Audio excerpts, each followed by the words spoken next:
ലഹരിയുടെ പിടുത്തത്തിലും ഒക്കെ തകർന്നു പോയ വ്യക്തിത്വങ്ങളാണ്. ഞങ്ങളെയൊക്കെ രക്ഷിച്ച യേശു ക്രിസ്തുവിനെയാണ് ഞങ്ങൾ പരസ്യമായി കവലകളിൽ ഉയർത്തി കാണിക്കുന്നത്. യേശുവിനെ ആത്മാർത്ഥമായി അനുഗമിച്ചവർ, യേശുവിന്റെ വാക്കനുസരിച്ചവർ, യേശുവിന്റെ കൽപ്പന അനുസരിച്ച ഒരാളും പിന്നെ ജീവിതത്തിൽ പാപത്തിന്റെ വഴികളിലേക്കും തിന്മകളിലേക്കും പോയിട്ടില്ല എന്നുള്ള ഒരു പരമ യാഥാർത്ഥ്യം കൂടി പറയാൻ ഞങ്ങൾ ആഗ്രഹിക്കുന്നു. ഇന്നേ വരെ യേശുവിനെ ആത്മാർത്ഥമായി പിൻപറ്റിയവര്, ബൈബിൾ വായിച്ചിട്ടുള്ളവര്, ദൈവകൽപ്പന അനുസരിച്ചിട്ടുള്ള ആരും യേശുവേ യേശുവേ എന്ന് വിളിച്ചുകൊണ്ട് ആരുടെയും കഴുത്തറക്കാൻ പോയിട്ടില്ല. നിങ്ങൾക്ക് മനസ്സിലാകുന്നുണ്ട് എന്ന് ഞങ്ങൾ വിശ്വസിക്കുന്നു. ഇന്നത്തെ ഇവിടുത്തെ പരസ്യ പ്രഭാഷണത്തിന്റെ ചിന്തയ്ക്ക് ആധാരമായിട്ട് വിശുദ്ധ മത്തായി സുവിശേഷം 11-ാം അധ്യായം 28, 29, 30 വാക്യങ്ങൾ വായിച്ച് ഒന്ന് രണ്ട് കാര്യങ്ങൾ പറഞ്ഞ് അടുത്ത സ്ഥലത്തേക്ക് പോകാൻ ഞങ്ങൾ ആഗ്രഹിക്കുന്നു. അത് ഇപ്രകാരമാണ്: അധ്വാനിക്കുന്നവരും ഭാരം ചുമക്കുന്നവരും ആയുള്ളവരെ, നിങ്ങൾ എല്ലാവരും എന്റെ അടുക്കൽ വരുവീൻ, ഞാൻ നിങ്ങളെ ആശ്വസിപ്പിക്കും. പ്രത്യേകമായി അവിടെ കർത്താവായ യേശുക്രിസ്തു പറയുന്നുണ്ട്, നിങ്ങൾ എല്ലാവരും എന്റെ അടുക്കൽ വരുവീൻ, ഞാൻ നിങ്ങളെ ആശ്വസിപ്പിക്കും. ഞാൻ സൗമ്യതയും താഴ്മതയും ഉള്ളവനാകയാൽ എന്റെ മുഖമേറ്റ് എന്നോട് പഠിപ്പി, എന്നാൽ നിങ്ങളുടെ ആത്മാക്കൾക്ക് ആശ്വാസം കണ്ടെത്തും. എന്റെ മുഖം മൃദുവും എന്റെ ചുമട് ലഘുവുമാകുന്നു.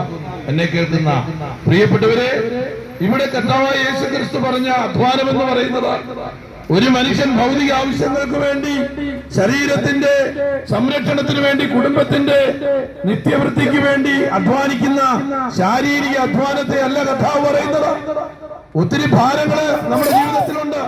നമ്മുടെ തലമുറകളെ കുറിച്ചുള്ള ഭാരം, കടബാധ്യത തുടങ്ങി അനേകം ഭാരം ചുമക്കുന്നവരാ നമ്മൾ. എന്നാൽ കർത്താവായ യേശുക്രിസ്തു പറഞ്ഞ ആ അധ്വാനം എന്ന് പറയുന്നത്, ആ ഭാരം എന്ന് പറയുന്നത്, ആരാമ്യ പാപഭാരം ചുമന്നു പോകുന്ന മാനവകുലത്തെ നോക്കി അരുമനാഥനായ കർത്താവായ യേശുക്രിസ്തു പറയുന്നു, അധ്വാനിക്കുന്നവരും ഭാരം ചുമക്കുന്നവരുമായുള്ള നിങ്ങളെല്ലാവരും എന്റെ അടുക്കൽ വരുവീൻ, ഞാൻ നിങ്ങളെ ആശ്വസിപ്പിക്കാൻ ശ്രമിച്ചു കൊള്ളാമെന്നല്ല. കർത്താവായ യേശുക്രിസ്തു പറയുക, നിങ്ങളെ ഞാൻ ആശ്വസിപ്പിക്കും. ആശ്വസിപ്പിക്കാൻ കഴിവുള്ളവൻ, ആശ്വാസത്തിന്റെ നായകൻ, കരുണാസമ്പന്നൻ, സ്നേഹത്തിന്റെ നിറകുളമായ യേശുക്രിസ്തു വിളിക്കുക, സഹോദര, നീ ജീവിതത്തിൽ തകർന്നവനാണോ?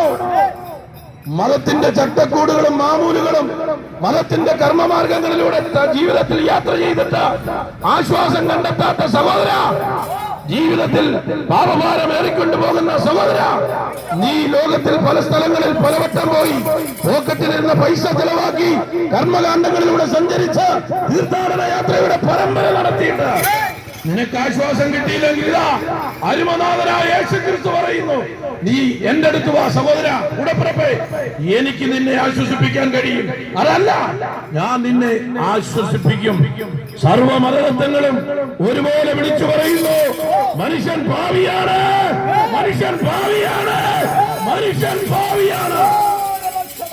ഈ പാപത്തിന് പരിഹാരം വരുത്തുവാൻ കഴിയുന്ന, പാപത്തിന് പരിഹാരം വരുത്തിയ യേശുക്രിസ്തുവിന്റെ സ്നേഹത്തിലേക്ക് നിങ്ങളെ ഞങ്ങൾ ആകർഷിക്കുകയാണ്, അല്ലെങ്കിൽ വിളിക്കുകയാണ്. പ്രിയപ്പെട്ടവരെ, സ്തോത്രം. എന്നിട്ട് കർത്താവായ യേശുക്രിസ്തു പറഞ്ഞു, ഞാൻ സൗമ്യതയും താഴ്മയുള്ളവനാണ്. കണ്ടോ, സ്വന്തം ശിഷ്യന്മാരുടെ പാദം കഴുകി സാക്ഷാ ദൈവമായിരുന്നവൻ ഈ താണലോകത്തേക്ക് ഇറങ്ങി വന്ന് പാവപ്പെട്ട മുക്കുവന്മാരായിരുന്ന തന്റെ ശിഷ്യന്മാരുടെ പാദം കഴുകി മാതൃക കാണിച്ച സൗമ്യതയും താഴ്മയുള്ള യേശു കർത്താവിന്റെ മുഖമേറ്റ് കർത്താവിനോട് പഠിപ്പി, എന്നാൽ നിങ്ങളുടെ ആത്മാക്കൾക്ക് ആശ്വാസം കണ്ടെത്തും. ഇവിടെ ലോകത്തെ കിടകിടാ വിറപ്പിച്ച ചക്രവർത്തിമാരും ഫാസിസ്റ്റുകളും സെലിബ്രിറ്റികളും സിനിമാ താരങ്ങളും മഹാന്മാരും സാമൂഹ്യ നവോത്ഥാന പരിഷ്കർത്താക്കളും വിപ്ലവ നേതാക്കന്മാരും വിളിച്ചു പറഞ്ഞു, സംഘടിക്കാൻ ശക്തരാകുവിൻ. പക്ഷേ അവർക്കൊന്നും മനുഷ്യന് ആശ്വാസം നൽകുവാൻ കഴിഞ്ഞില്ല. എന്നാൽ ആശ്വാസം നഷ്ടപ്പെട്ട് സകലതും തകർന്ന് തരിപ്പണമായി ശാപങ്ങളിലും പാവങ്ങളിലും തകർന്ന് നടന്ന, ഭ്രാന്തനെ പോലെ നടന്ന എന്നെയും ഞങ്ങളുടെ കൂടുള്ളവരെയും യഥാർത്ഥമായ ആശ്വാസവും സമാധാനവും നൽകി ആശ്വസിപ്പിച്ച യേശുക്രിസ്തു നിങ്ങളെയും ആ സ്നേഹത്തിലേക്ക് ആകർഷിക്കുക. പ്രിയപ്പെട്ടവരെ, യേശുക്രിസ്തു ലോകത്തിൽ വന്നത് മതമുണ്ടാക്കാനല്ല, മതപരിവർത്തനം നടത്താനല്ല, യേശു വന്നത് പാപികളെ തേടിയാണ്. ക്രിസ്തുയേശു പാപികളെ രക്ഷിപ്പാൻ ഈ ലോകത്തിൽ വന്നു എന്നുള്ളത് വിശ്വാസവും എല്ലാവരും അംഗീകരിപ്പാൻ യോഗ്യമായ വചനം തന്നെ. സുവിശേഷ വിരോധിയായി ഭ്രാന്തനെ പോലെ, പേപ്പട്ടിയെ പോലെ, കഞ്ചാവ് വലിച്ച്, കള്ളും പാറ്റിയാരായോ, തമ്പാക്കും ബീഡിയും വലിച്ച് പാവപ്പെട്ട ബന്ധുക്കാരുടെ കടകൾ എറിഞ്ഞു തകർത്ത പാസ്റ്റർമാരെ ഭീഷണിപ്പെടുത്തി അവരുടെ പോക്കറ്റിലിരുന്ന പൈസ എടുത്ത് വിവരേജി കൊണ്ടുപോയി കള്ളു കുടിച്ച ഉണ്ണികൃഷ്ണനെ രൂപാന്തരപ്പെടുത്തിയത് ഇവിടുത്തെ രാഷ്ട്രീയ പ്രസ്ഥാനങ്ങളുടെ ആശയങ്ങളല്ല, യേശുക്രിസ്തുവിന്റെ സ്നേഹമാണ്. അത് ഞങ്ങൾ പ്രസംഗിക്കും. യേശുവേ യേശുവേ എന്ന് പറഞ്ഞാലും ആരുടെയും കഴുത്തറത്തിട്ടില്ല.